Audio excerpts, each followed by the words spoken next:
पश्चिम भारत के एक छोटे से राज्य में धर्मराज नामक एक बुद्धिमान और न्यायप्रिय राजा रहता था।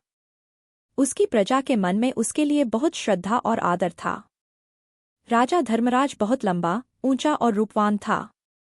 उसके सिर के बाल काले और घने थे, जिन्हें उसका पास कोई भोलू ही काटता था। भोलू यह काम कई वर्षों से कर रहा था और अपने शाही हज्जाम होने का उसे बहुत गर्व था। पर भोलू को एक बात का बहुत बहुत ध्यान रखना पड़ता था। जब भी वह राजा के बाल काटने जाता, उसे याद रखना पड़ता कि वह राजा के साथ बिल्कुल अकेला हो। उस समय किसी का भी शाही कमरे में आना सख्त मना था। बात दरअसल यह थी कि भोलू राजा के बारे में एक राज जानता था। राजा के सिर के दोनों तरफ दो छोटे छोटे सींग उग रहे हैं।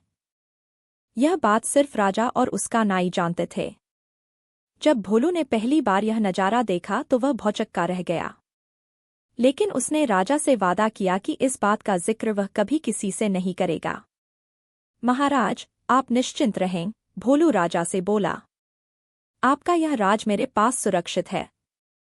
किसी और को इस बात की कानों कान खबर नहीं हो पाएगी।